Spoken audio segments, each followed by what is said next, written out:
Inilabas na po ng COMELEC ang listahan ng ilang party list na hindi na po makakasama sa election 2013. May ulat on the spot si Mark Salazar. Mark? Pia, maagang naglilinis ng listahan ng party list lineup ang Commission on Election at sa unang bagsak nga ng kanilang mga na-delist ay 13 party list. Ito yung mga previously accredited party list na pinayagan tumakbo ng nakaraan ang hindi napapayagang makatakbo pa sa election 2013. Sa 13 yan, isa yung prominente, ito yung Ako Bicol. Prominente dahil ito ang number 1 PIA na party list in 2010 election. 3 congressmen ng Ako Bicol ang nakaupo ngayon at hindi na nga papayagang makatakbo sa 2013. Ang binigay na reason ng COMELEC dahil ito palang Ako Bicol ay accredited political party din kaya hindi pwedeng party list din sila.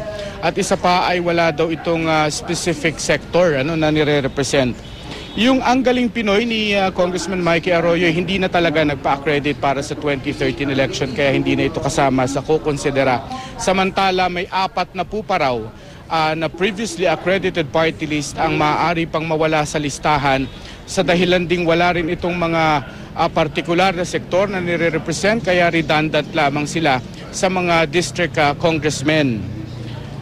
Samantala, doon naman sa mga new applicants, meron ng 17, 30 at 10 na disqualify ng COMELEC. Inanunsyo daw ito ng ganito kaaga ng COMELEC para raw bigyan ng pagkakataon itong mga na-delist na party list na pumunta sa Korte Suprema at doon questionin ang desisyon ng COMELEC Unbank dahil ang COMELEC daw ay hindi natatanggap ng motion for reconsideration. Pia. So sa ngayon, Mark, humigit kumulang ilan yung natitirang party list dun sa listahan?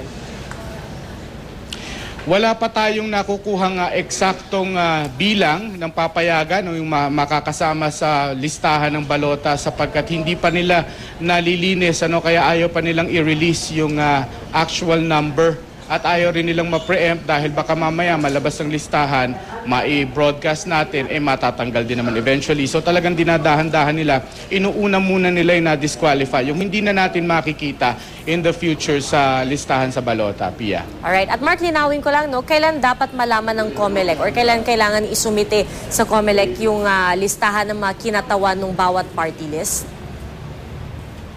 Ibig sabihin yung mga nominees. Oo.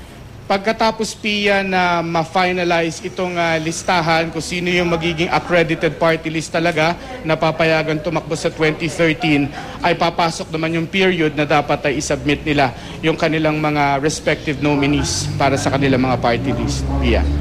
Maraming salamat, Mark Salazar.